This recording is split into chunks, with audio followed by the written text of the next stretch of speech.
The Justice Department has been used to cover up the possible corruption of the mayor of New York or of a high-level administration official taking $50,000 reportedly in cash in a bag, or a child sex predator who befriended the president and some of his cabinet members. And instead of preventing partisan weaponization, your department has engaged in a brazenly political prosecution at the president's explicit direction.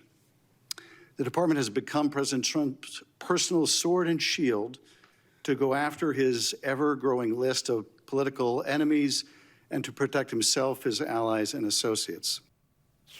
Joining us now is Democratic Senator Adam Schiff, California, a member of the Senate Judiciary Committee.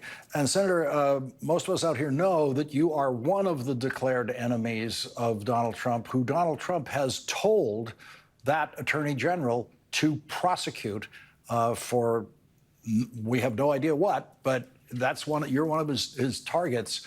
Was the Attorney General able to assure you today that absolutely nothing like that's going on in the Justice Department?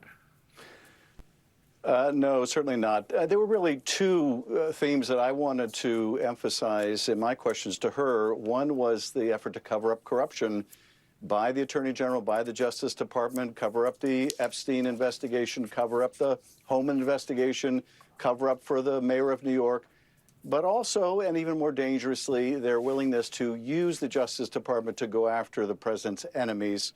And as you saw, she refused to answer any questions about the indictment of James Comey, about whether prosecutors had filed a declination memo finding insufficient evidence, whether this is why the U.S. attorney in the Eastern District of Virginia had been fired. She wouldn't speak to any of those truly serious abuses of the Department of Justice. I think she had really two objects today.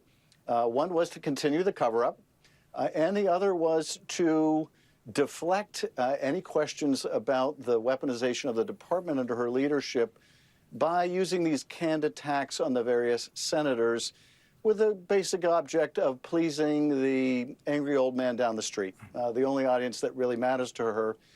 But here's the thing, like so much else in the Senate these days, none of it is really going to work.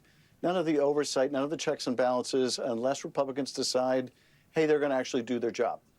And that includes doing legitimate oversight. It includes when a witness deflects, when a witness refuses to answer, let alone engages in personal attacks to hide their deflection, that the leadership of the committee and the members of the committee say, hey, no, we're going to demand answers. That obviously didn't happen today.